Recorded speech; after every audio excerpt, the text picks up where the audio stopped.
Okay, we're doing origin, insertion, and actions of these 11 muscles. So first we're doing pectineus. Pectineus originates on the superior ramus of the pubis, and then it inserts on the, that was origin, I don't know if I said that. It inserts on the pectineal line of the femur, and then it does adduction, flexion, and internal rotation. And then we're going to go to the psoas major. Psoas major originates on T12 to L5 of the vertebrae, and then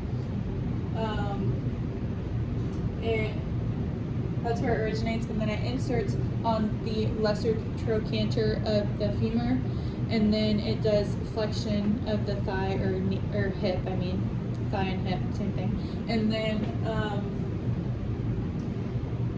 we're going to talk about the adductor magnus. Adductor magnus originates on the ischial tuberosity and the inferior ramus of the pubis, and then it inserts on the gluteal tuberosity, linea aspera,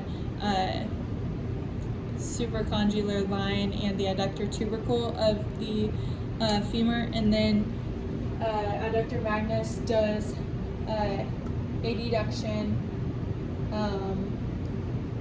flexes and extends the, so it adducts, flexes, and extends the hip, so the thigh.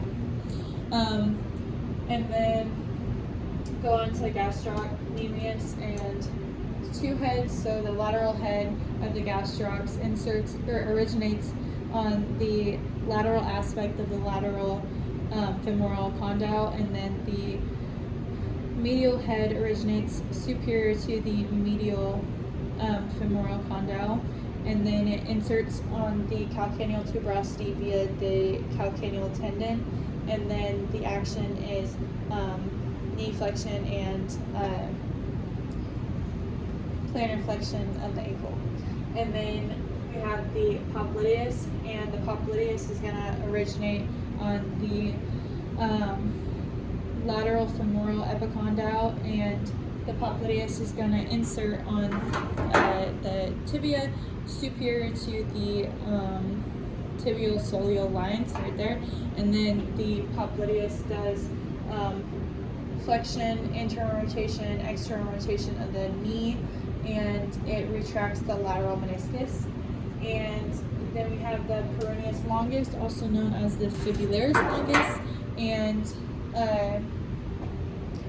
that originates on the head and superior 2/3 of the lateral aspect of the fibula, and that's where it originates, and then it inserts on the base of the first metatarsal, and it everts the pes or the foot, and plantar flexes the ankle.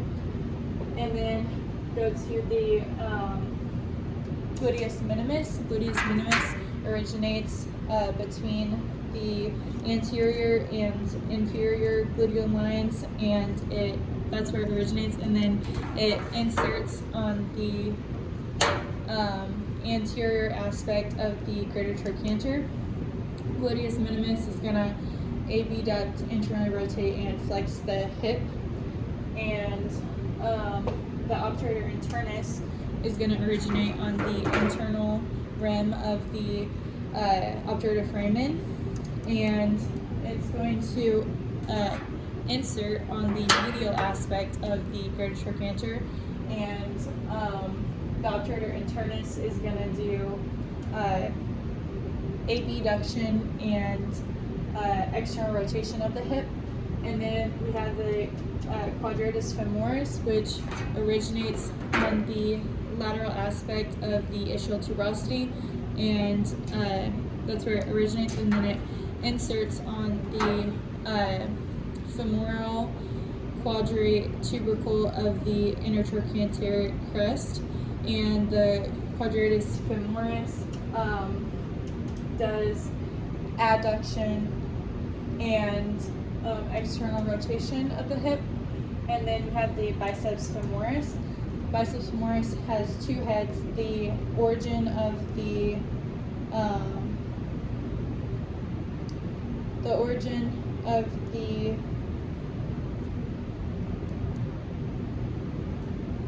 the origin of the long head is the ischial tuberosity, and then the origin of the short head is the linea aspera and lateral supracondylar line of the femur, and the biceps femoris does hip extension and knee flexion and knee external rotation.